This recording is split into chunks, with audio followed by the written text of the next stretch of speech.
أعوذ بالله من الشيطان الرجيم.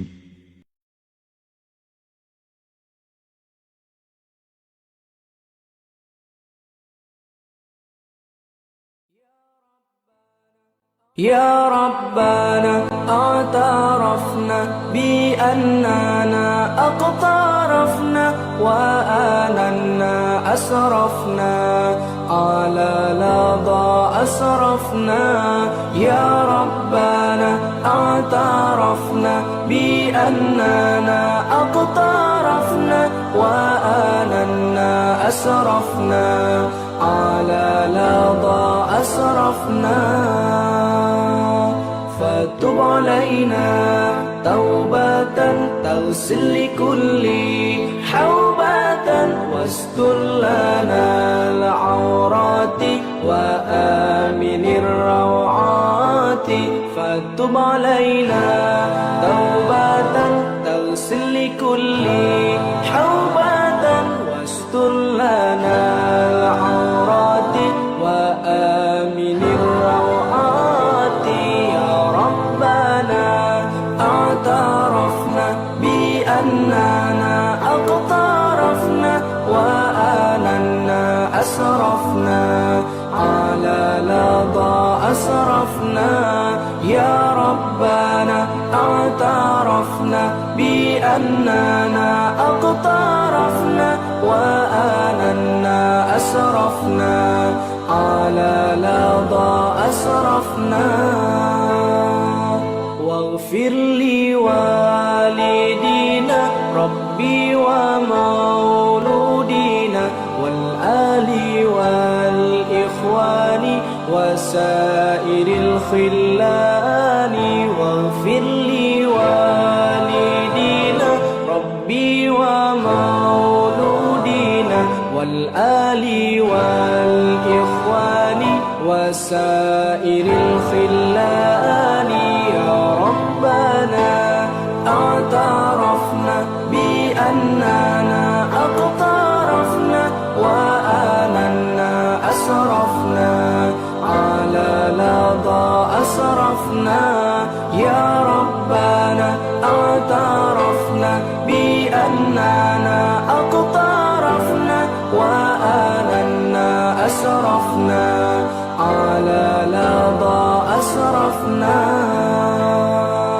فضلا وجودا منا لا باكتساب منا بالمصطفى الرسول نحظى بكل سهول. فضلا وجودا منا لا باكتساب منا بالمصطفى الرسول نحظى بكل سهول. يا ربنا اعترفنا بأننا اقترفنا وآننا أسرفنا على لظى أسرفنا.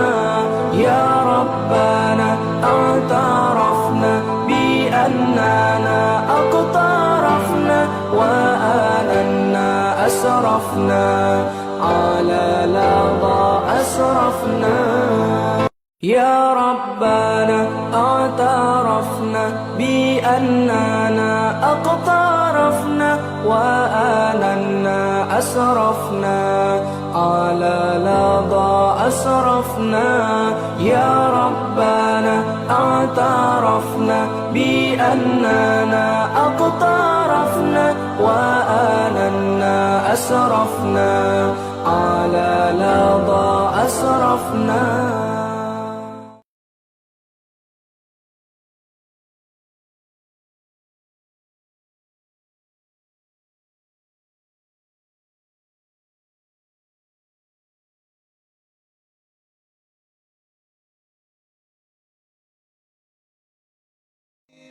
سبحان الله وبحمده سبحان الله العظيم. سبحان الله وبحمده سبحان الله العظيم. سبحان الله وبحمده سبحان الله العظيم سبحان الله وبحمده سبحان الله العظيم سبحان الله وبحمده سبحان الله العظيم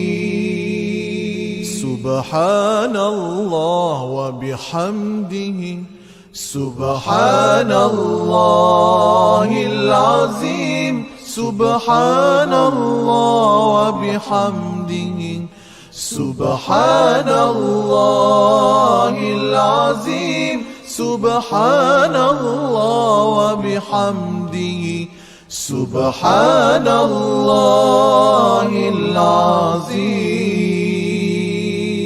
سبحان الله وبحمده سبحان الله العظيم سبحان الله وبحمده سبحان الله العظيم سبحان الله وبحمده سبحان الله العظيم سبحان الله وبحمده سبحان الله العظيم سبحان الله وبحمده سبحان الله العظيم سبحان الله وبحمده سبحان الله العظيم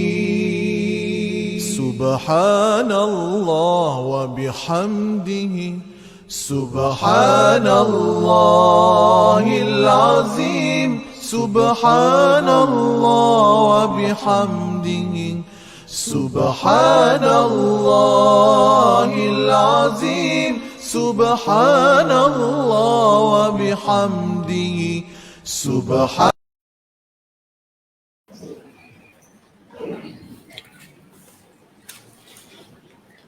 أعوذ بالله السميع العليم من الشيطان الرجيم. بسم الله الرحمن الرحيم. Muqaddimah Surah Al-Mu'minun. Surah ini diturunkan di Mekah, mengandungi 118 ayat. Dinamakan Suratul Mu'minun, perihal orang-orang yang beriman, kerana sifat-sifat mereka dan balasan yang sebaik-baiknya yang akan mereka dapati ada disebutkan pada ayat 1 hingga 11.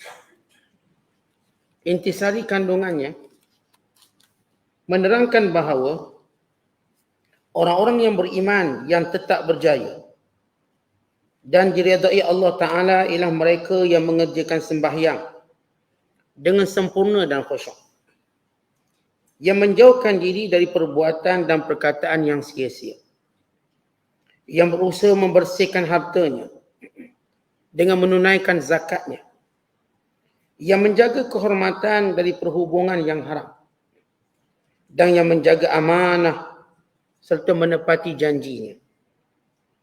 Setelah menerangkan perihal kejadian manusia dan nikmat-nikmat yang telah dikurniakan kepadanya, dan kisah Nabi-Nabi yang telah lalu bersama kaum masing-masing, lalu menerangkan perihal Nabi Muhammad sallallahu alaihi wasallam dan golongan kafir yang menentangnya.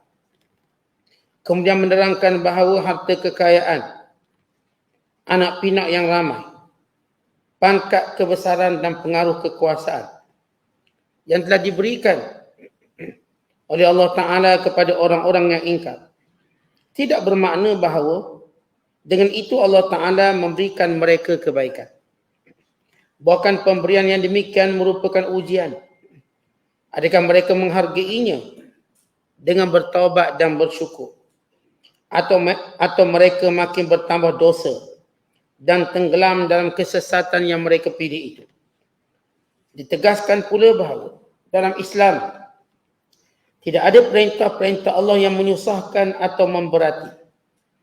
Orang yang sihat dan orang yang uzur masing-masing dapat mengerjakannya sekadar kemampuan dan kesanggupannya. Surah ini diakhiri dengan memerintahkan baginda dan umatnya supaya sentiasa memohon keampunan Allah Azza wa Jalla dan rahmatnya. Semoga mereka selamat sentosa di dunia dan di akhirat. Bismillahirrahmanirrahim. Qad aflahal mu'minun alladhina hum fi salatihim khashi'un walladhina hum 'anil lagwi mu'ridun walladhina hum lizzakati fa'ilun walladhina hum li furujihim hafizun illa 'ala azwajihim aw ma malakat aymanuhum fa innahum ghayru malumin faman ibtawa wara'a dhalika fa ulaika humul 'adun walladhina hum li amanatihim wa ahdihim ra'un walladhina hum 'ala salawatihim yuhafizun ulaika humul warisun alladhina yarisuna al-firdausa hum fiha khalidun. Sadaqallahul azim. Dengan nama Allah yang Maha Pemurah lagi Maha Mengasihani. Sesungguhnya berjayalah orang-orang yang beriman, iaitu mereka yang khusyuk dalam sembahyangnya dan mereka yang menjauhkan diri dari perbuatan dan perkataan yang sia-sia, dan mereka yang berusaha membersihkan hartanya dengan menunaikan zakat harta itu, dan mereka yang menjaga kehormatannya kecuali kepada isterinya atau hamba sahayanya, maka sesungguhnya mereka tidak tercela.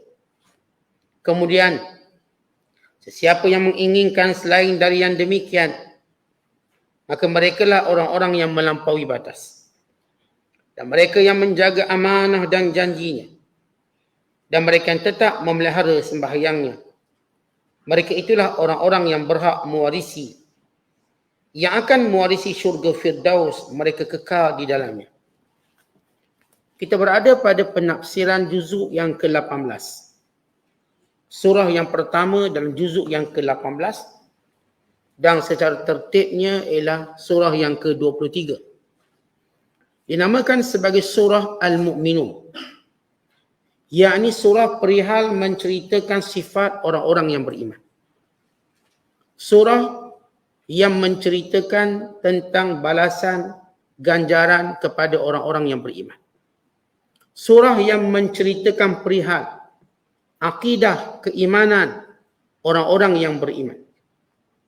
Surah ini dinamakan surah Makkiyah. Ini surah yang diturunkan di Mekah atau yang diturunkan sebelum hijrah. Ia mengandungi 118 ayat. Dinamakan dengan surah Al-Mu'minun kerana dimulakan dengan perkataan Al-Mu'minun. Qad aflahal mu'minun. Telah berjaya orang yang beriman. Kemudian Allah Ta'ala menyebut 7 sifat orang beriman. 7 sifat utama serta ganjaran yang agung yang akan diperolehinya pada hari akhirat kelak, iaitu mewarisi syurga Firdaus. Diriwayatkan oleh Imam Ahmad, Tirmizi, Nasai dan Hakim daripada Umar bin Khattab radhiyallahu taala anhu, dia berkata, kana iza nazala ala Rasulillah sallallahu alaihi wasallam al-wahyu yusma' inda wajhihi kadawiyyin nahli falabisna sa'ah fastaqbala al-qiblata wa rafa'a yadayhi wa qala Allahumma zidna wa la tanqusna wa akrimna wa la tuhinna wa a'tina wa la tahrimna wa athirna wa la tu'thir alaina warda 'anna wa ardina thumma qala laqad unzila alayya 10 ayatin man aqamahunna dakhala al-jannah thumma qara'a qad aflaha al-mu'minun hatta khatama al-10. Maksudnya adalah Rasulullah sallallahu alaihi wasallam bila diturunkan kepada baginda wahyu, maka akan kedengaran di hadapan wajah Rasulullah seperti bunyi lebah. Lalu kami menunggu seketika, Maka Nabi SAW menghadap kiblat. Lalu baginda mengangkat kedua tangannya sambil berdoa, Ya Allah, tambahkan kepada kami. Jangan kurangkan kepada kami. Muliakan kami. Jangan hina kami. Kurniakan kepada kami. Jangan haramkan kepada kami. Utamakan kami. Jangan ada yang diutamakan ke atas kami. Redalah kami dan hendaklah kami mendapat keredaanmu. Kemudian baginda membaca 10 ayat pertama. Kemudian Rasulullah SAW berkata, telah diturunkan kepadaku 10 ayat. Sesiapa yang berpegang dengannya maka dia masuk syurga. Maka Rasulullah membaca 10 ayat ini. Qad aflahal mu'minun, sehinggalah dikhatamkan 10 ayat. Diriwayatkan oleh Nasa'i daripada Yazid. Dia berkata, kami berkata pada Aisyah, Ummul Mukminin radhiyallahu taala anha, kaifa kana khuluqu Rasulillah sallallahu alaihi wasallam? Bagaimanakah akhlak Rasulullah? Maka Aisyah menjawab, kana khuluqu Rasulillah sallallahu alaihi wasallam al-Quran. Akhlak Nabi adalah Quran. Kemudian Aisyah membaca akhlak baginda, qad aflahal mu'minun, sehinggalah kepada ayat walladzina hum ala salawatihim yuhafizun, yani ayat yang ke-10. Lalu kata Aisyah radhiyallahu taala anha, hakadha kana khuluqu Rasulillah sallallahu alaihi wasallam, demikianlah akhlak Nabi sallallahu alaihi wasallam. Kalau kita melihat di antara kelebihan surah ini, kelebihan surah Al-Mu'min, diriwayatkan bahawa Umar Al-Khattab berkata, bila wahyu turun pada Rasulullah, maka akan kedengaran bunyi seumpama bunyi lebah pada wajah Rasulullah. Dia ada bunyi vibrate di hadapan wajah Nabi SAW. Maka kami tak akan ganggu. Bila Rasulullah berada dalam keadaan demikian, kami tak ganggu. Kenapa? Wahyu sedang diturunkan. Sehinggalah kami tunggu seketika. Nak tanya tak boleh. Sebab tak boleh ganggu Rasulullah ketika itu. Tiba-tiba Nabi mengangkat kedua belah tangannya. Rasulullah SAW angkat kedua belah tangannya sambil berdoa, Ya Allah, Allahumma zidna wa la tanqusna. Ya Allah, tambahkan kepada kami nikmat. Jangan dikurangkan. Wa akrimna, muliakan kami. Dengan ketaatan padamu. Dengan keimanan padamu. Wa la tuhinna, jangan hina kami dengan maksiat. Dengan membelakangi perintahmu. Wa a'tina, kurniakan kepada kami kurniaanmu. Wa la tahrimna, jangan dihalang, jangan diharamkan kepada kami kurniaanmu. Wa afirna, dan berilah keutamaan pada kami, yakni kemuliaan kepada kami. Wa la tu'thir alaina, maka janganlah direndahkan kami. Warda anna, dan redalah kami. Wa ardina, dan sentiasa engkau meredai kami. Kemudian kata Rasulullah, telah diturunkan kepadaku 10 ayat. Ini ayat pertama sampai 10, surah Al-Mu'minun. Siapa yang beramal dengannya, dia akan masuk syurga. Siapa beramal dengannya, maka dia akan masuk syurga. Maka Rasulullah membaca daripada ayat pertama, qad aflahal mu'minun, sampai ayat ke-10. Dan dalam hadis yang lain, bila ditanya pada Aisyah, bagaimana akhlak Rasulullah? Kata Aisyah, akhlak Nabi ialah Quran. Baik, perkataan akhlak Nabi ialah Quran itu umum. Akhlak Nabi ialah Quran. Lalu Aisyah menyebut secara khusus, ianya terkandung dalam ayat surah Al-Mu'minun, ayat pertama hingga ke-10. Dalam tu akhlak Rasulullah. Dalam menjaga solatnya, dalam menjaga zakatnya, dalam menjaga maruah dirinya, dalam menjaga amanahnya, dalam menjaga janjinya, dan seterusnya. 7 sifat yang merupakan akhlak Rasulullah dan sifat orang beriman. Dan sifat orang berjaya. Ini di antara kelebihan surah ini. Dan kalau kita lihat, sebelum ini kita baca surah Al-Hajj, surah yang ke-22. Pada juzuk yang ke-17. Malam ni kita baca surah Al-Mu'minun, surah yang ke-23, pada juzuk yang ke-18. Apa dia munasabah atau disebut silah, hubung kait. Dan sebagaimana kita katakan, setiap surah ni dia ada hubung kait dia. Setiap ayat-ayat dia ada hubung kait. Dia bukan satu benda yang terpisah. Dia ada kaitannya. Kalau sekiranya kalau kita masih ingat semalam kita baca akhir surah Al-Hajj, menceritakan tentang perintah-perintah Allah. Untuk kita melakukan kebaikan-kebaikan untuk berjaya di dunia dan di akhirat. Kerana Allah menyebut dalam surah Al-Hajj, waf'alu khairan la'allakum tuflihun. Lakukan kebaikan semoga kamu berjaya. Baik, bila sebut lakukan kebaikan, ia umum. Apa benda baik itu? Maka datang surah Al-Mu'minun menerangkan 7 kebaikan itu. Sembahyang, zakatnya, dijaga janji, amanahnya dan seterusnya. Maka itu kaitan. Dalam surah Al-Hajj disebut umum, lakukan kebaikan. Dan surah Al-Mu'minun disebut 7 sifat dan 7 kebaikan yang perlu dilakukan. Yang perlu diirtizam, yang perlu menjadi amalan yang istiqamah.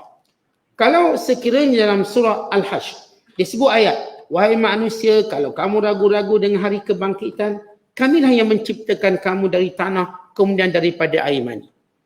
Maka dalam surah ini pula diceritakan secara berikutnya bagaimana bentuk kejadian manusia yang awal. Bagaimana Allah ciptakan manusia, kemudian Allah letakkan dalam rahim yang kukuh sehingga tempoh datang kelahirannya. Artinya kalau dalam surah Al-Hajj disebut secara umum penciptaan manusia, dalam surah Al-Mu'min disebut secara khusus dan panjang lebar macam mana manusia diciptakan.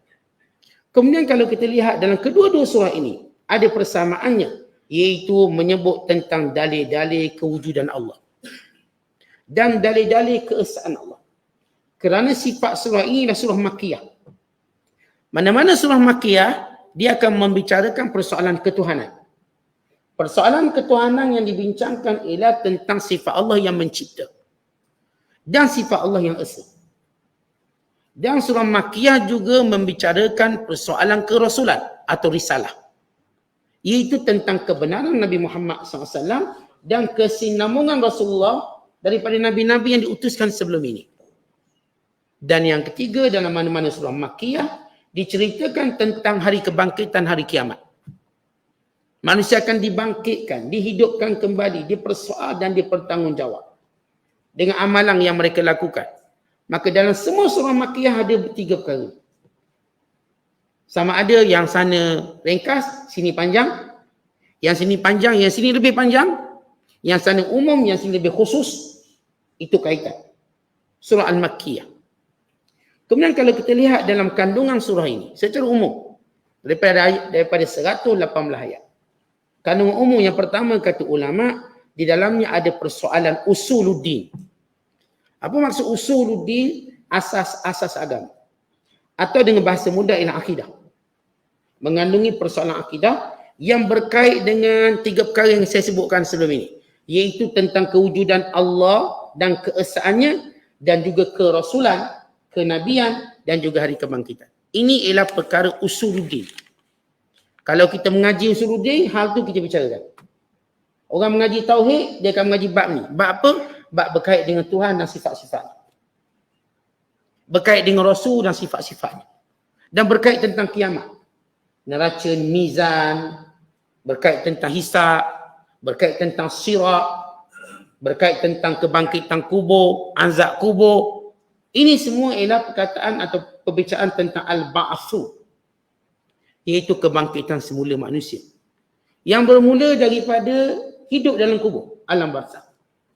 Bermula berita atau kisah perbicaraan tentang kebangkitan semula manusia, ia bermula bukan bila kiamat, tapi dalam kubur lagi. Dan manusia mula berada dalam kehidupan yang sebenar. Kehidupan sebenar bukan di sini. Ini ujian. Nilai sebenar bukan di sini. Ini ujian. Hakikat sebenar bukan di sini. Ini cuma hiasan. Maka datang hakikat sebenar bermula dalam kubur. Waktu matinya kita, maka zahir hakikat kita siapa. Akan nampak, akan berguguran segala kabus-kabus yang selama ini menutup dan menghijab untuk memperlihatkan siapa kita. Beriman atau tidak? Soleh atau tidak? Baik atau tidak? Ahli syurga atau tidak?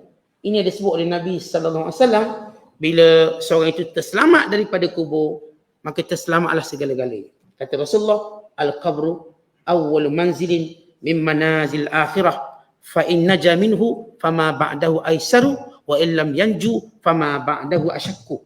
Maksudnya kubur persinggahan pertama alam akhirat. Kalau selamat dalam kubur, maka segalanya mudah dan senang. Kalau tak selamat, maka segalanya sukar dan juga menyusahkan. Iaitu bila kita bicara tentang kebangkitan, bermula daripada mati.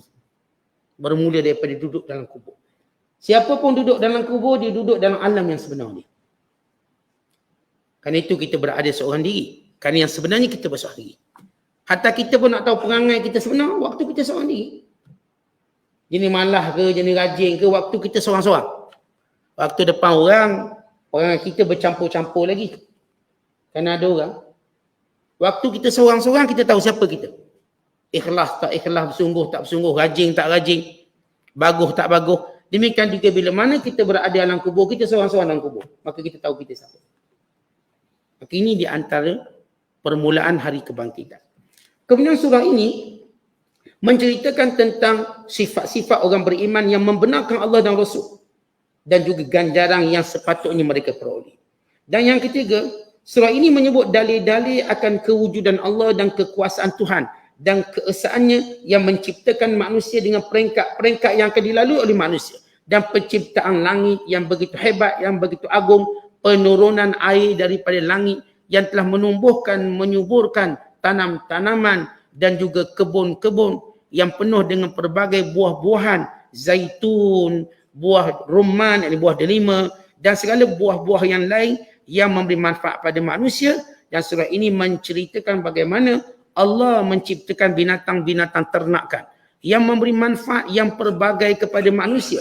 Dan Allah menjadikan angin-angin, menjadikan kapal-kapal satu nikmat untuk membawa penumpang dan membawa barangan manusia.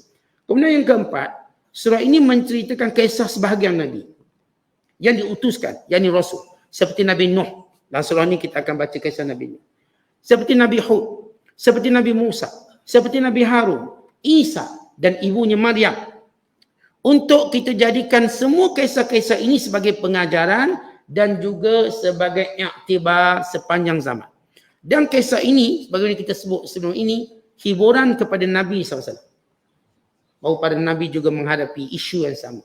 Penentangan, pembohongan kaum, penganiayaan kaum, cercaan kaum masing-masing, serta sifat sombong mereka daripada menerima kebenaran. Cerita-cerita ini juga untuk memberitahu, menghiburkan Rasulullah SAW bahawa Nabi bukan yang pertama dikata gila dan bodoh. Nabi-Nabi lain juga dikata gila, bodoh dan sebagainya. Label-label yang memang digunakan oleh orang yang tiada hujah. Kita tengok orang yang suka melabel-label orang ni sebab dia tak ada hujah dah. Atau dengan kata lain nak menang cepat. Maka dia beri satu label. Gila, bodoh kepada para Nabi SAW. Dan keingkaran mereka untuk tidak mau beriman dengan kebenaran yang disampaikan. Dan dengan kisah-kisah Nabi, Allah nak cerita pada Nabi SAW. Mereka para Nabi juga berhadapan dengan kerenah dakwah masing-masing. Dan Allah Ta'ala nak cerita bahawa bagaimana kesudahan orang kafir dengan azab yang mendatangi mereka, yang membinasakan mereka. Dan yang kelima, dalam surah ini juga diceritakan tentang sifat agama yang mudah. Sebagaimana kita selalu sebut, sifat agama ni dia mudah. Agama tak pernah susah. Saat saya rasa susah lah, tak susah sebab kamu salah faham. Yang menjadikan agama tu susah sebab kamu salah faham. Agama ni senang. Bab apa yang kita susah? Sebut. Bab faraid lah susah, tak susah. Untuk diri kamu tak susah pun. Sebab bila kita bicara faraid orang lain memang susah lah. Hak-hak kita. Maksudnya berkait dengan taklif kita. Maka jadi senang. Apatah lagi bila Allah turunkan ayat ini. Fas'alu ahla dzik in kuntum la ta'lamun. Tanya orang tahu kalau kamu tak tahu. Maka senang. Susahlah Ustaz baik. Tanya orang tahu. Maka kamu tahu. Senang. Saya payah nak mengaji bahasa Arab ni. Baik tanya orang tahu. Maka senang. Kerana bahasa tu alat. Yang kita nak tahu hukumnya apa. Maka sifat Al-Quran dan sifat syariat tidak pernah ada pun apa yang disebut sebagai perkara yang membebankan. Kalau ada orang kata ada dalam Islam ni beban, sama ada dia salah faham. Dia salah faham ilmu tadi. Dia tidak mendapat pelajaran yang betul. Semuanya senang kalau kita sakit, ada ruang ibadat. Orang perempuan yang uzur, dia kata, Ustaz kita perempuan uzur. Macam kurang pahala je kita ni. Kurang pahala, kurang sembahyang, banyaklah kita tak boleh buat. Terutama kalau kita pergi umrah, kita pergi haji. Dengan datang uzur, macam zero. Kita kata zero. Orang lain boleh buat umrah, kita tak boleh buat.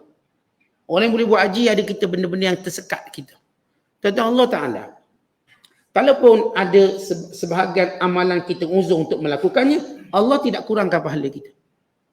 Yang sakit, dia tak boleh buat sebab sakit, pahala sama. Dia bahasa mudah, kalau orang tu tak pergi kerja sebab sakit, gaji sama. Sama, cuma beza dia tak pergi kerja lah sebab sakit. Dia nak sedih buat apa? Sedihlah saya sakit tak lagi kerja. Sedih sebab apa? Gaji sama. Dapat sama. Bukankah kita tujuan kerja nak gaji? Tujuan kita buat ibadat nak apa? Pahala. Dan kalau kita memang dapat pahala walaupun tak buat, nak sedih apa? Ni perempuan yang uzur, tak boleh buat umrah, tak boleh buat sekian. Dah, kamu dah dapat pahala sama macam orang buat umrah. Sama macam orang buat haji, dah sama. Kerana keuzuran itu bukan di bawah penguasaan dan kawalan kamu. Tapi oleh kerana emosi kita lebih pada ini, bila emosi lebih pada ini, akhirnya kita rasa macam tak sama.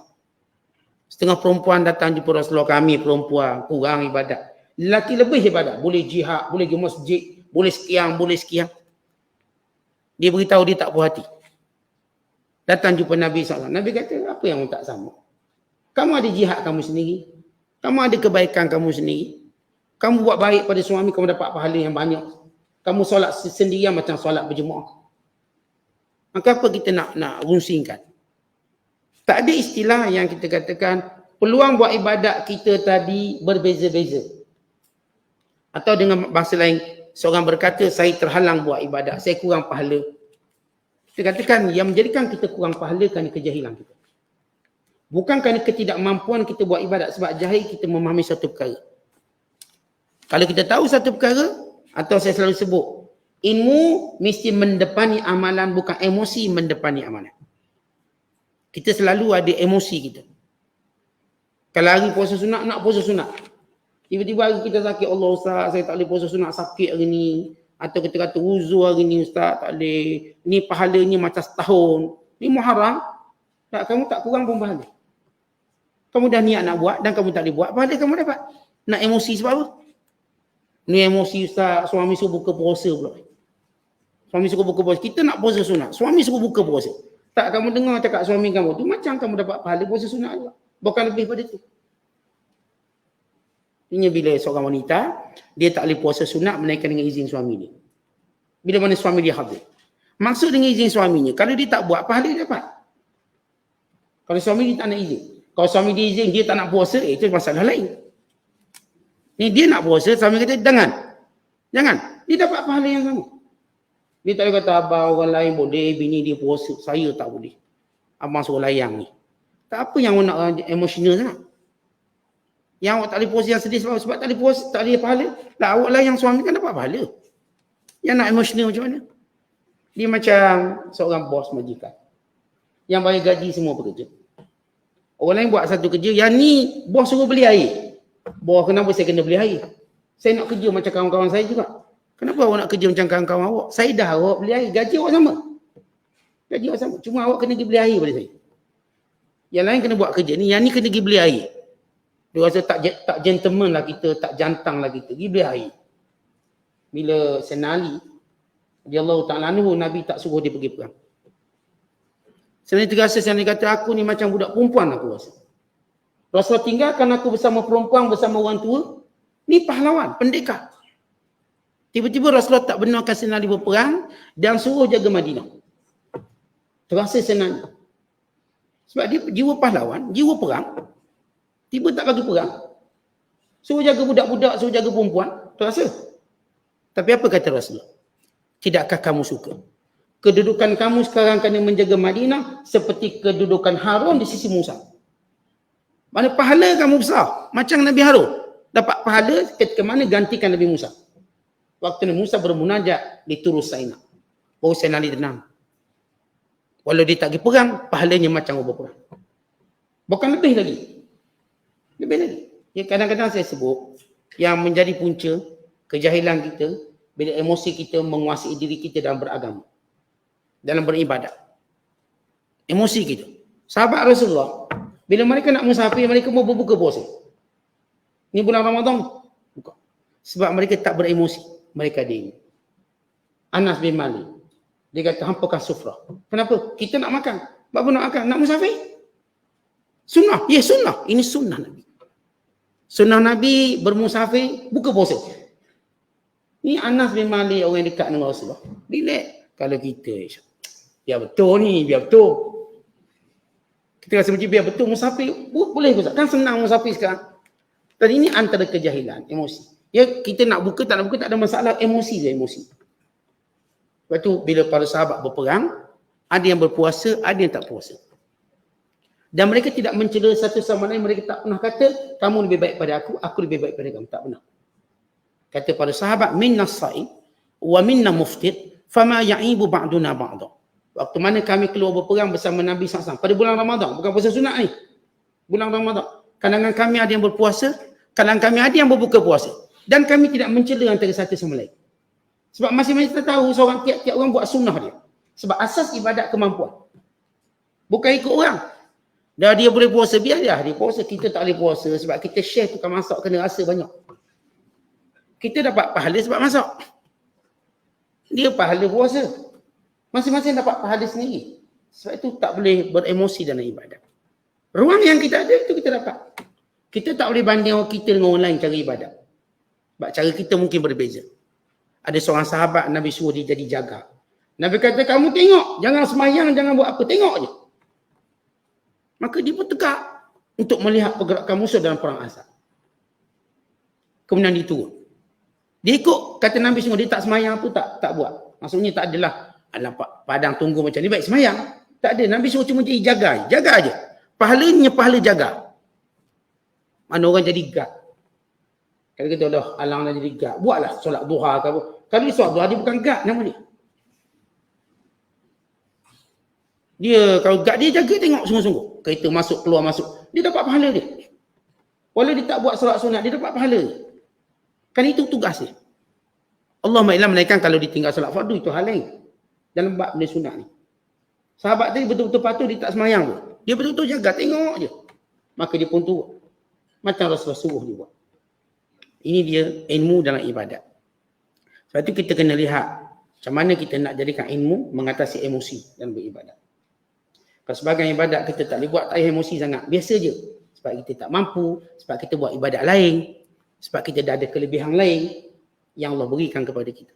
Kemudian ayat ini yang kita baca, yang keenam, menjelaskan tentang, menenangkan Rasulullah tentang bahawa Allah sunnatullah akan menyelamatkan orang-orang yang dizalimi. Allah Ta'ala akan menyelamatkan orang-orang yang baik, orang-orang yang soleh, orang-orang yang melaksanakan perintah Allah daripada orang-orang yang zalim. Dan ayat ini juga Allah menjelaskan tentang uslub dakwah. Cara berdakwah kepada Allah SWT dengan berpegang teguh dengan Allah untuk menyelamatkan daripada bisikan syaitan. Yang ketujuh, surah ini ditutup. Yang ketujuh. Ditutup dengan menceritakan keadaan hisab yang begitu menakutkan.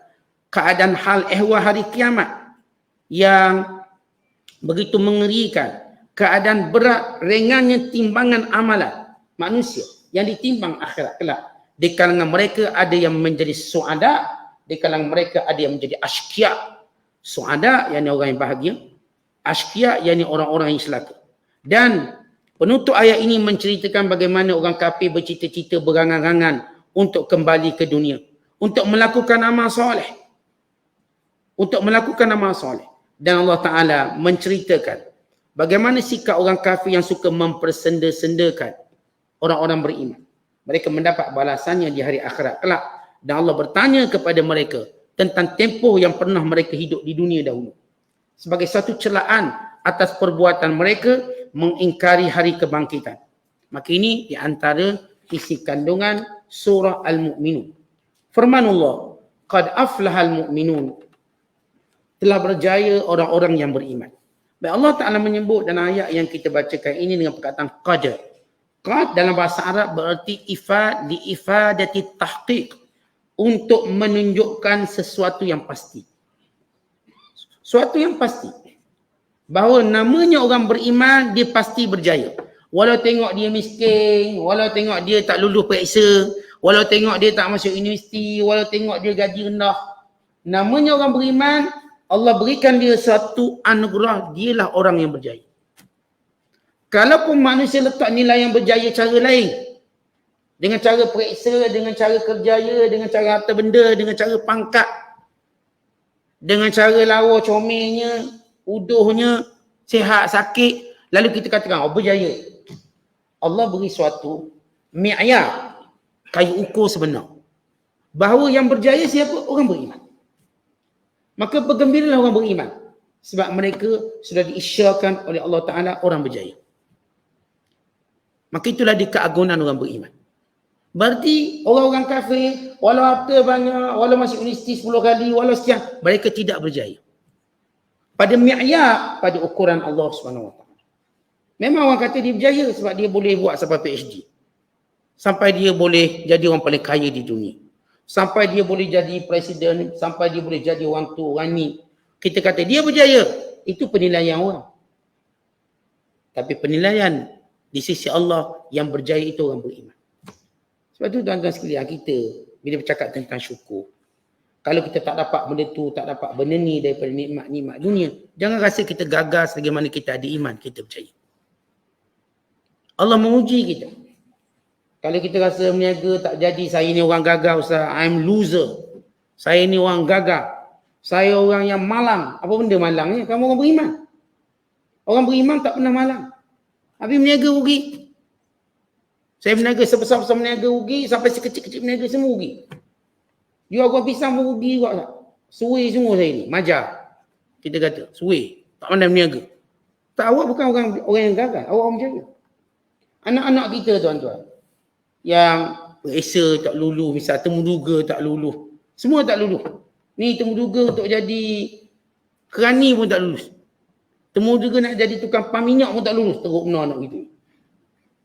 Semua temuduga kerja tak dapat. Temuduga nak jadi pembantu dekat khidmat pun tak dapat juga. Kita pun, anak saya ni memang gagal Ustaz. Memang dilahirkan untuk gagal. Tak, anak kamu tak gagal apa. Cuma dia diuji. Dan belum rezeki. Tetapi dia berjaya kerana dia orang beriman. Dia orang beriman. Tuan-tuan, inilah dia, kita katakan, nilai paling tinggi untuk kita tanamkan dalam jiwa anak-anak kita. Sebab tu orang beriman takkan putus asa. Sebab dia dah di kalangan orang berjaya. Kalau itu orang beriman tak perlu bunuh diri. Untuk kecewakan tak dapat sesuatu. Sebab dia sudah berjaya. Orang kafir memang ada cenderung untuk bunuh diri. Sebab mereka sudah pun gagal. Walaupun mereka berjaya. Dah jadi arkitek, dah jadi engineer. Bunuh diri semacam. Sebab mereka bukan orang berjaya di sisi Allah. Kerana mereka tidak beriman. Mereka gagal. Sebab tu anak-anak kita beritahu kamu, akak, alung, hati, hangah, kamu ni orang berjaya. Tetapi janganlah kita duk terbalikkan nilai kejayaan. Hanya kerana anak kita gagal dapat A, gagal. Keturunan siapa dah ni? Mesti ikut bapak dia ni. Ni mesti ikut mak dia ni. Ni mesti ikut atuk dia ni. Tetapi tak perlu kita nak condemn teruk sangat dengan kegagalan duniawi ni. Dengan kita kata tak dapat penilaian seumpama ini. Sebab itu bukanlah nilai tertinggi. Anak kita kan lalu periksa banyak, itu bukan nilai tertinggi. Kita pun tengok kawan-kawan kita dulu semalam. Last kali kerja dengan kita juga. Tak ke mana juga. Tak ada pula dia jadi raja kat planet Marikh ke. Sebab berjaya sangat. Tak ada pula dia sampai begini. Kalau kita tengok kawan-kawan kita sama belajar dulu. Sampai sekolah, sampai universiti. Lah dia keluar sama macam kita. Tak ada beza. Sama-sama gauk sama-sama. Sama-sama kecil manis, sama-sama darah tinggi. Sama-sama berulang kat hospital. Mu kenapa? Darah tinggi. Engineer darah tinggi. Dah mu pula aku pun darah tinggi. Kerja apa? Kerja kat kantin sekolah. Darah tinggi juga. Artinya kita dapat ujian yang sama. Tak ada bezanya. Terutama bila sampai umur pencing belaka. Tak kira dia pencing apa makin sama. Sama-sama duduk masjid, sama-sama duduk surau. Ni pencing ni pencing ni sama. Tak ada beza dah. Sama-sama tak nampak mata, telinga tak dengar. Itu kuliah rapat, telinga tak dengar. Dah tua. Mata pun tak apa nampak, kaspek pun tak nampak. Akhirnya kita sama dengan geng-geng kita. Sama-sama gigi tak ada. Ini makan mie pun tak putus. Gigi tak ada. Itu realiti manusia. Supaya tuan-tuan kita jangan pergi kepada kejayaan material tu. Sampai putus asa kerana nilai material tadi. Saya tak boleh masuk universiti, maka saya pun kecewa sangat-sangat. Tak perlu kecewa pun benda tu. Bagaimana kita orang beriman, kita berjaya. Dan Allah menyebut sifat-sifat orang berjaya ni. Allah menyebut sifat orang beriman. Kita iman ni bukan dakwa. Laisal iman bitamanni wala bitahalli. Iman ni bukan dakwa-dakwi. Al-iman ma waqara fil qalbi wa saddaqahu al-amal. Iman suatu yang menetap dalam hati yang dibuktikan dengan amalan. Iman ni bukan dakwa-dakwi. Bukan kata saya beriman. Itu bukan iman. Iman tak boleh didakwa-dakwa. Ni sebut sifat dia apa. Maka Allah menyebut sifat orang beriman. Kata Allah, alladzina hum fi salatihim khashi'un. Mereka yang khusyuk dalam solat. Allah sebut dulu sekali, pertama sekali ialah solat.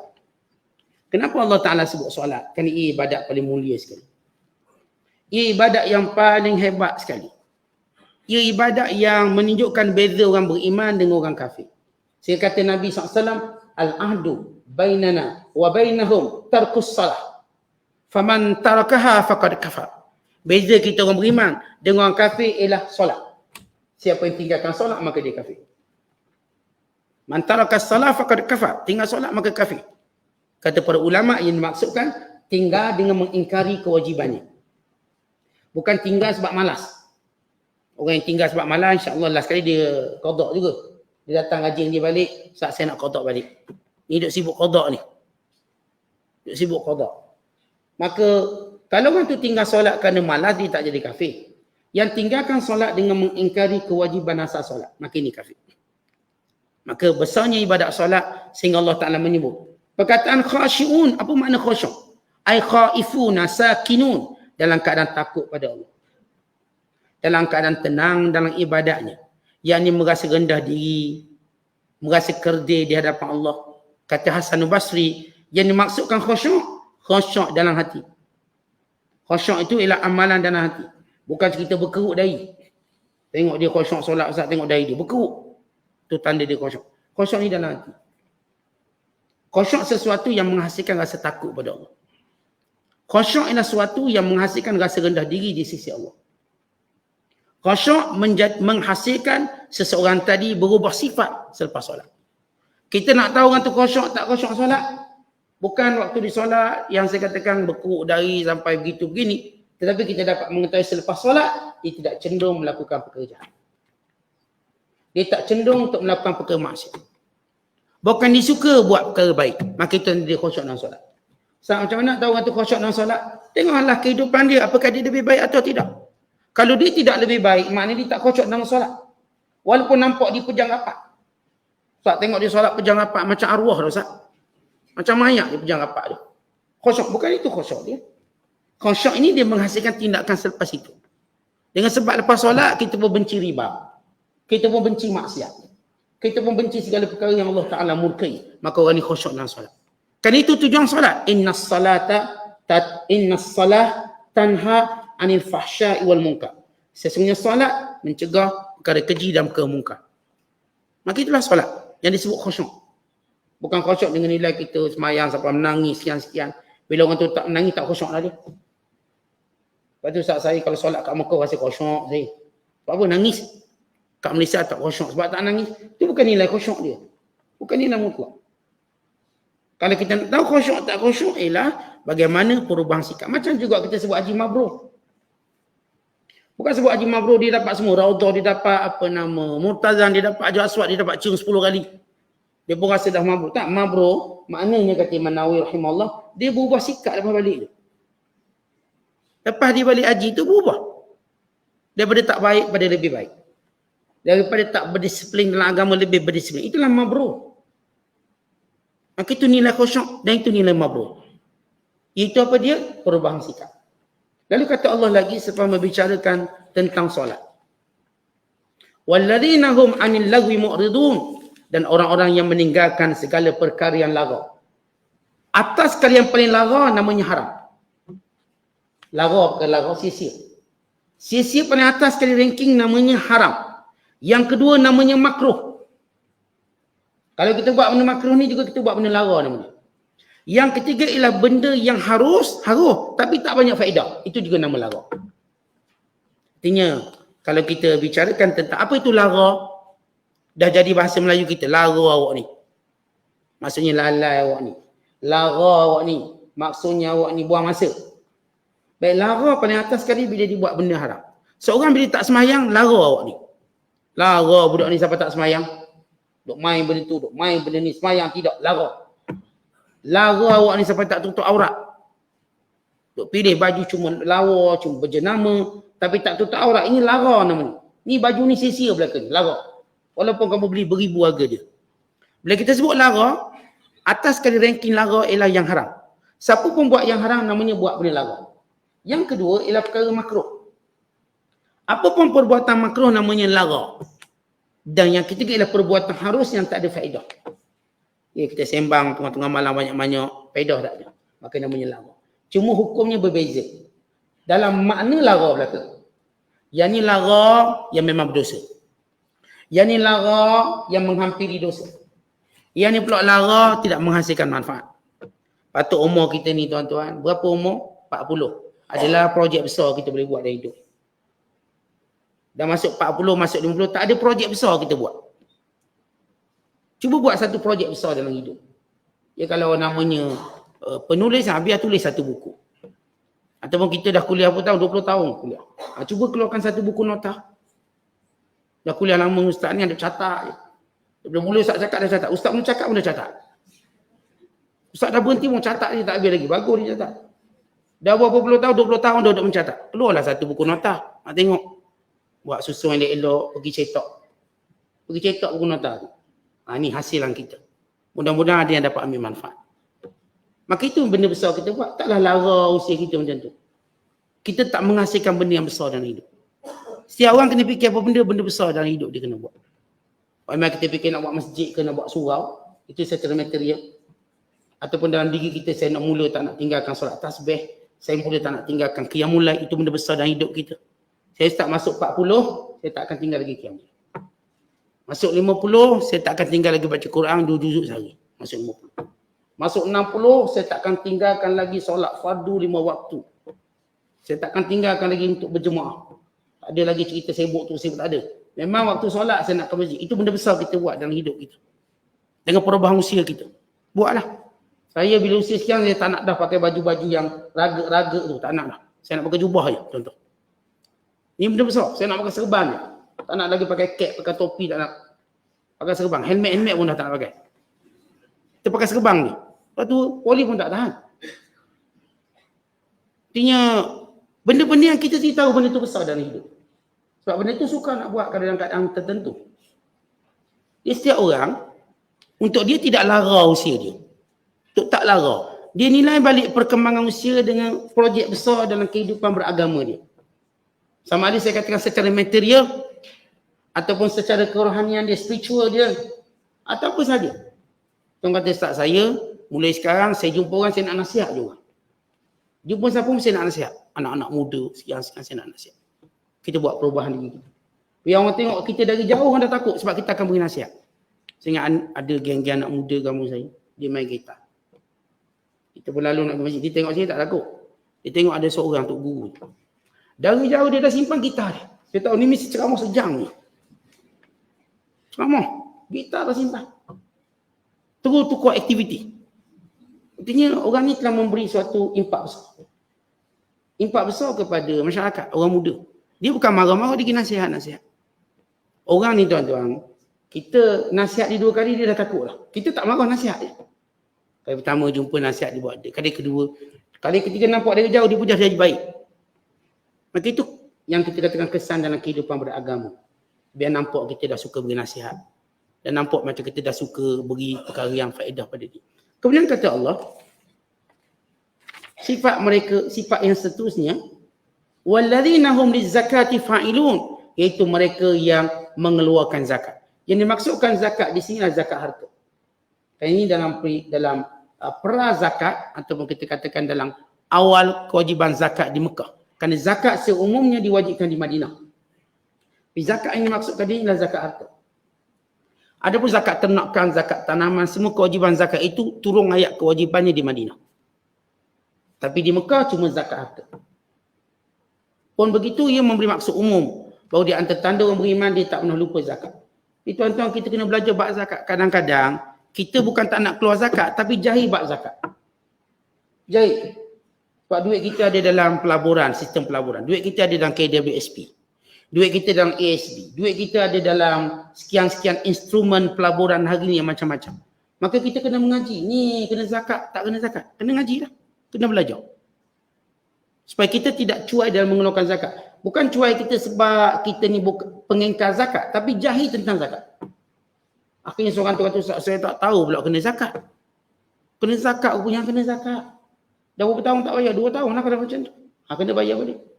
Saya bila bercakap dengan orang tertentu, bab kalau dia ada duit saya suruh cakap bab zakat. Maka kita buka lah tentang zakat sini, zakat sini. Sebab kita bimbang dia terlepas pandang. Dia tahu tentang zakat fitrah, dia tahulah tentang zakat simpanan. Tapi ada zakat-zakat dia terlepas pandang. Antaranya saham-saham. Dia beli saham banyak. Beli saham, dia tak jual saham tu. Berapa harga saham? Dia beli satu lot saham. Sekian harga. Yang cukup nisabnya. Lekat situ. Dia tak nak jual lagi. Ni estimate nilai 100-200 ribu. Even kadang-kadang juta. Geng-geng shareholder yang pegang saham dalam satu syarikat. Dia ada 10%, 20%. Yang keseluruhan memberi jumlah jutaan ringgit. Dia ada 10% daripada dia kena zakat. Dia jangan fikir, oh saya shareholder, boleh buat keputusan itu dan ini. Tak, zakat tak keluar tak? Awak kena keluar zakat. Sebab itu namanya kekayaan. Ramai orang dia duk, kita katakan dia ada pegangan equity dalam satu syarikat. Ataupun dia memiliki saham, sejumlah saham. Dia ingat benda tu tak kena zakat. Padahal dia menjadi pemilikan dia. Dia boleh jual share dia dan mendapat sejumlah wang yang cukup untuk bayar zakat. Jadi orang ni kita tolong beritahu. Dia bukan orang yang tak nak bayar zakat, tapi terlepas pandang. Ramai juga perempuan yang simpan barang kemah banyak barang kemah. Dia pun ingat macam tak zakat. Sebab dia kata ni barang kemah. Jadi kita jelaskan barang kemah yang awak pakai, yang awak tak pakai kena zakat. Dan bagaimana kita tahu pakai ke tak pakai dalam hukum Islam. Bagaimana nilai sebenar yang patut dikeluarkan zakat. Ini orang-orang yang terlepas pandang, jadi kena belajar. Siapa yang simpan apa pun yang namanya ada harta, maka dia kena kira nilai zakat. Kadang-kadang orang jual kereta, dia lupa dia kena zakat perniagaan kereta. Kereta dia ada 10 buah dia jual. Dia lupa bahawa kereta dia pun kena zakat. Sebab dia terlepas pandang. Yang meniaga rumah pula, jual rumah. Dia banyak rumah, dia pun juga lupa bahawa dia wajib keluarkan zakat. Kecuaian dalam ilmu. Sebab itu kita nak dialog dengan orang ni. Guru kami, almarhum Syekh Profesor Dr. Bakar Ismail. Dia ada satu kitab khas tentang zakat. Dia kata, dia cerita pada kami, bahawa saya suka jumpa dengan geng korporat. Geng-geng kaya-kaya ni. Untuk mereka bertanya pada saya. Kerana banyak mereka terluput dalam hal berkaitan dengan zakat. Maka saya akan jawab. Kerana guru kami dia suka kumpul orang yang pakar. Kadang-kadang dikumpul semua doktor-doktor. Untuk jawab fatwa perubatan. Kadang-kadang dikumpul semua orang kaya. Untuk jawab fatwa berkait dengan zakat.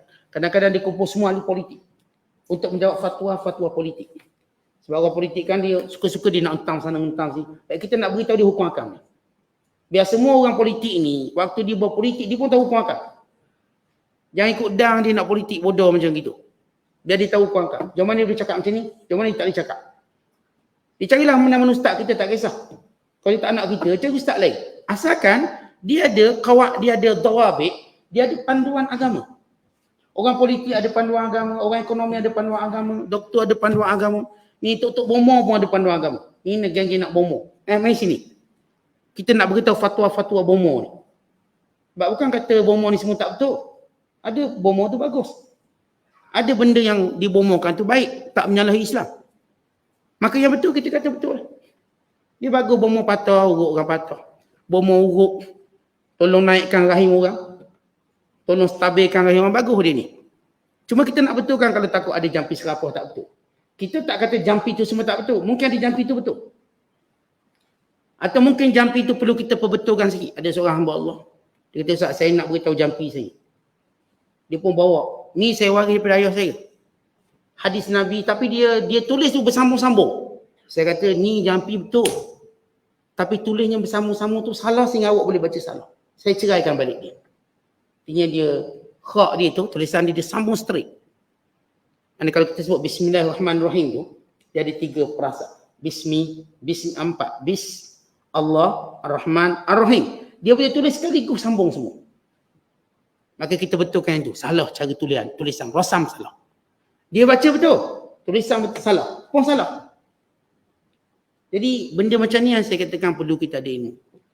Sekarang Islam, Islam ni bukan bercakap bab solat je. Kita bercakap semua hal ehwal kehidupan. Jadi semua orang, kalau nak bercakap mana-mana bidang ilmu dia, biar dia tahu hukum hakam dia. Yang berniaga, duduk dengan ustaz-ustaz yang pakar dalam bab perniagaan. Tak timbullah kita katakan jenis yang perniagaan-perniagaan yang syubhah yang salah. Ni yang buat TV misalnya pun kena tahu hukum akam. Sebab kadang-kadang dia buat TV baik, iklan tak baik. TV ni bagus, dia masuk iklan tu, iklan tak baik. Macam mana pendapatan dia? Biar dia tahu hukum akam. Ni yang kerja telekomunikasi ni, yang duk cas orang lebih-lebih ni, dia kena tahu hukum akam. Tanpa redha pengguna dia dah cas macam tu, cas macam ni. Dia kena tahu hukum akam ni. Tidak kita kerja dengan Selcom ke DG, syubhah berlaku. Yang kerja dengan Astro pun tahu syubhah. Jadi dia kena tahu. Astro nak ambil bayaran orang pun dia kena tahu, boleh tak dia ambil bayaran orang. Kalau semua orang dalam, kita katakan, melaksanakan sesuatu berdasarkan ilmu, maka kita akan mengurangkan perbalahan sama kita. Dan menambahkan keberkatan dalam hidup. Kemudian kata Allah lepas cerita bab zakat. وَالَّذِينَ هُمْ لِفُرُوجِهِمْ حَافِظُونَ. Orang-orang yang menjaga kemaluannya. Melainkan kepada isteri mereka. Ataupun kepada wanita yang mereka miliki. فَإِنَّهُمْ غَيْرُ مَلُومِينَ. Itu tidak tercela. Semua percakapan dengan isteri, walau kita kata berbau lucah dan sebagainya, tidak dianggap lara. Hadisul rajul limra'atihi. Perkataan suami pada isteri dan isteri pada suami dia tak lara. Dia dihalalkan. Wa imma percakapan dengan syahwat atau sebagainya. Ianya halal. Tak salah apa-apa. Kan itu isteri dia. Ataupun wanita yang dimilikinya secara perhambaan. Perhambaan, maka itu halal. Lain pada itu maka haram. Artinya mana-mana cara untuk menghadirkan ataupun menyebabkan syahwat bukan melalui isteri, dan melalui perempuan yang dimiliki, maka itu perbuatan yang dicela dan diharam. Seumpama istimna. Istimna maknanya mengeluarkan mani sesengaja atau orang sebut onani. Orang Arab panggil istimna. Maka ini dilarang. Tapi kalau istimna dilakukan oleh pasangan masing-masing, ini halal. Sebab dia berkaitan isteri dan suami. Istimna dilakukan bukan melalui suami dan isteri, maka ia diharamkan. Itu kena bezakan. Jadi bila mana-mana cara mendatangkan syahwat bukan melalui isteri dan wanita yang dimiliki melalui perhambaan, maka ia dicela dan haram. Kalau benda-benda yang datang syahwat melalui pasangan, maka tak salah. Dengan cara apa pun tidak salah. Kemudian kata Allah, "Famani qatawa wara'a dzalik." Siapa yang cari selain pada itu, yakni bersyahwat dengan selain daripada isteri dan wanita yang dimilikinya, fa ulaika humul adun. Mereka lah orang yang melampau, yang melakukan perkara yang haram. Walladzina hum li amanatihim wa 'ahdihim ra'un. Dan orang-orang yang menyempurnakan amanah dan menyempurnakan janji. Wa imma janjinya dengan Allah untuk solat, janji dalam nazarnya, atau janji dia dengan manusia dalam akad jual beli dan juga lain-lain. Amanah maklum, janji. Kata janji pertama, janji kita dengan Allah yang berupa nazar. Ada orang dia kata, "Ustaz, saya kalau buat macam ni, saya bernazar nak sembelih lembu. Saya Ustaz, kalau sekiranya saya balik Mekah selamat, sekian saya bernazar nak sembelih kambing." Maka itu janji. Wajib dia buat. Atau dia berjanji dengan orang. Contoh janji dengan orang yang biasa berlaku. Kita janji nak jual motor tu ke dia. Tiba-tiba kita jual ke orang lain, maka itu salah.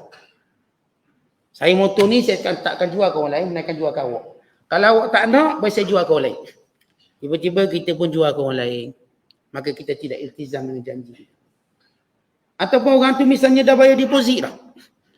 Okay, janji beli saya bayar dulu deposit. Lalu kita pun tak jadi jual sebab ada orang offer lebih tinggi, maka kita pun berdosa.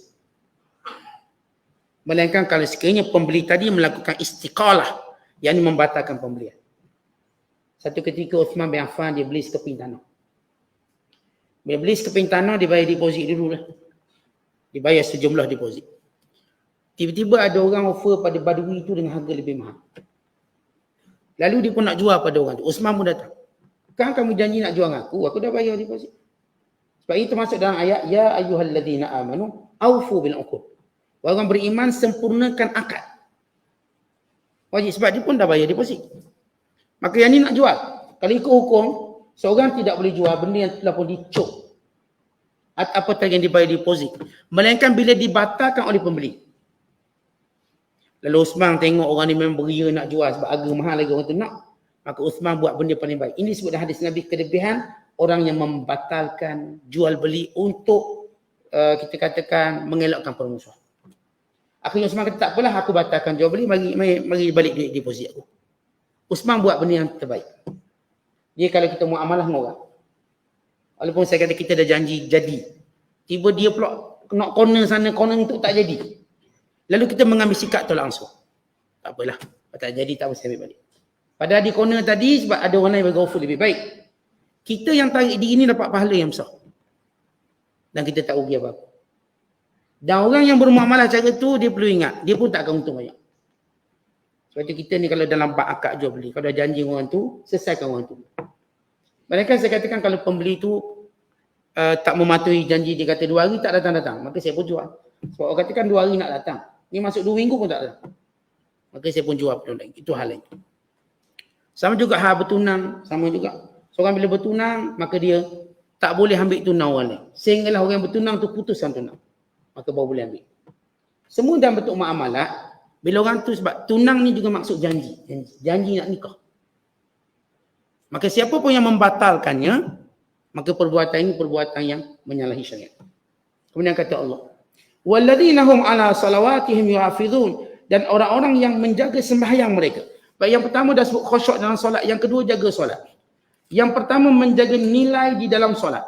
Yang kedua menjaga keseluruhan solat-solat. Tidak tinggalkannya. Baik, kenapa diulang 2 kali solat? Untuk menunjukkan kemuliaan solat. Di sini disebut perkataan solawat. Yang pertama disebut solat. Yang kedua disebut solawat. Itu perkataan jamak kepada solatun. Solatun. Itu solawat.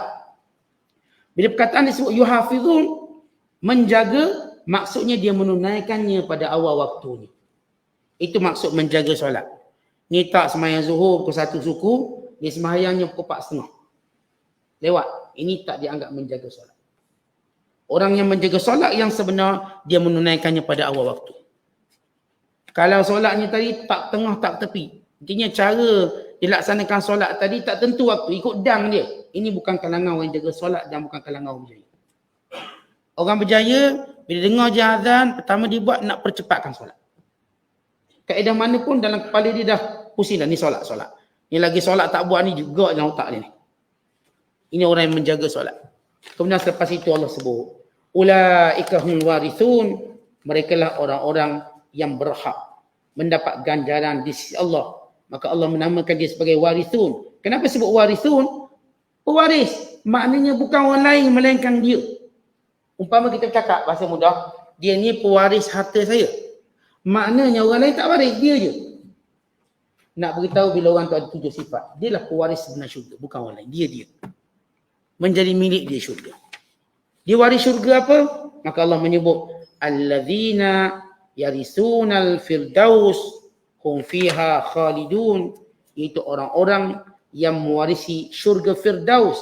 Syurga firdaus a'lal jannah, setinggi-tinggi syurga, semulia-mulia syurga, sehebat-hebat syurga. Itu syurga firdaus yang Allah berikan kepada orang yang punya 7 sifat ini. Sifat yang Allah Ta'ala sebut, khusyuk dalam solat, berpaling daripada perkara lara, menunaikan zakat, menjaga kemaluan, dan orang yang menjaga amanah, yang menjaga janji, dan menjaga solat. Yang tadi khusyuk ni jaga solat. 7 sifat ini, maka mereka lah pewaris sebenar syurga yang bernama Firdaus. Lihat di sini sudah menunjukkan bagaimana sifat kewajiban itu mudah. Allah menyebut 7 sifat untuk dapat Firdaus tertinggi. Firdaus itu kita tak boleh bayar dengan apa pun amalan kita buat. Tapi atas sebab ketaatan kita, Allah beri kurniaan kepada kita. Allah beri kurniaan, Allah beri dengan sifat pemurah. Kita bila buat ibadat, kita buat dengan sifat kemampuan. Ya, kita kalau buat ibadat ni buat atas dasar kemampuan. Kemampuan. Kita tak buat atas dasar kesempurnaan. Kemampuan. Tapi bila time Allah balas dengan kesempurnaan. Tak ada satu pun balasan Allah tidak sempurna. Semua sempurna. Ni buat baik lebih kurang Firdaus dia bagi. Itu menunjukkan sifat pemurah Allah. Oleh sebab itu bila kita ni tuan-tuan sekalian, Allah bukan nak tengok kita sempurna buat ibadat. Allah tahu kita takkan sempurna pun. Tapi Allah nak tengok kita bersungguh buat ibadat. Bersungguhlah sikit. Memanglah kita tak sempurna, tengah semayang mengantuk lah, nguak lah, masa makan tak nguak pula. Bila semayang nguak, bila datang kuliah menguak. Tapi duduk lawan lah, lawan sebab berair mata berlawan. Allah tahu kita dalam ibadat tak sempurna. Siapa sempurna buat ibadat? Tapi Allah nak tengok kita bersungguh buat ibadat. Bersungguh kita datang walau tersengguk-sengguk mengantuk. Bersungguh kita letak buku depan walau tak nampak pun buku tu. Nampak alam lain. Tapi okeylah bersungguh-sungguh kita. Ada nilai kesungguhan. Bawa buku, bawa pen. Walau pen pun tak bergerak pun pen tu. Senyap sama tuang dia. Tapi tak apa, kita ada kesungguhan. Yang tu yang Allah tengok. Yang tu yang Allah pandang. Mungkin satu hari nanti berubah sedikit demi sedikit. Kalau kita melihat Allah nak tengok kesempurnaan ibadat kita, saya katakan daripada mula kita balik sampai sekarang, cuba sebut satu ibadat yang awak sempurna. Sebut. Yang awak rasa awak sempurna. Tak boleh kita. Haji pun rasa tak berapa sempurna. Kalau dah buat haji ni, banyak kali pun rasa sempurna. Tak berapa rasa. Sebab masa haji tengok Facebook juga. Facebook. Masa haji tu, banyak tengok benda lain juga. Tak rasa sempurna tu. Mari juga rasa nak marah orang. Mari juga rasa sekian-sekian. Kadang-kadang mari sikap rasa macam nak balik awal. Maka kita tahu tak sempurna, kita tahu. Siapa pun kadang kita kalau dia jujur, saya katakan tak ada pun ibadat kita rasa kita sempurna. Tapi kita memang berusaha untuk sempurna. Berusaha arah tu memang ada lah. Dah lama dah kita fikir nak solat khusyuk. Allahu Akbar dan satu rakaat khusyuk. Lagi 3 tak tahu. Kadang-kadang bila khusyuk pula terlupa pula rakaat. Berapa pula rakaat aku. Duk khusyuk sangat. Dah tak sempurna sudut tu pula. Dia nak sempurna sini kurang. Kata ini manusia. Tapi Allah beri balasan dengan sifat pemurah. Jadi saya kata bukan masalah Allah nak tengok kita sempurna buat atau tidak. Tapi sejauh mana kita bersungguh. Kalau kita bersungguh, kita mengaji dah 20 tahun. Tapi tak alim-alim, tak apalah. Kita bersungguh mengaji. Walaupun tak alim. Kalau ikut ustaz ngaji 2 tahun dah pandai. Ada orang tanya seorang ulama syekh, nak tanya. Ada orang tu dia mengaji 2 tahun dah pandai, dah boleh ngajar. Kita mengaji 20 tahun tak pandai-pandai. Tak pandai. Contohnya ada orang yang mengaji 2 tahun, 3 tahun, dia boleh jadi tok guru lah. Kita ni mengaji 20 tahun habis kitab, habis kambing dah kita makan. Habis jamuan dah. Apa tak aling-aling. Maka kerana kemampuan kita berbeza. Namun kesungguhan itu yang hebat. Kesungguhan boleh istiqamah belajar sampai umur tua. Kesungguhan istiqamah kita untuk solat berjemaah sampai kita tua. Maka itulah yang Allah pandang pada kita. Itulah kemuliaan yang disebut oleh para ulama, istiqamah lebih baik daripada 1000 karamah. Kerana istiqamah itulah karamah. Jadi tuan-tuan tak payah tuan-tuan nak cari karamah, hujang tak basah, daun jadi duit, tak payah benda tu semua. Carilah karamah dengan istiqamah. Alhamdulillah saya Ustaz nak istiqamah. Mula hari nak istiqamah. Start malam ni lah Ustaz. Start malam ni. Saya nak istiqamah belajar. Saya nak istiqamah baca Quran. Itulah karamah. Kalau tuan-tuan boleh istiqamah, tuan-tuan dah dapat karamah. Itulah kewalian sebenar di sisi Allah. Itu kewalian sebenar di sisi Allah. Wallahu a'lam. Assalamualaikum.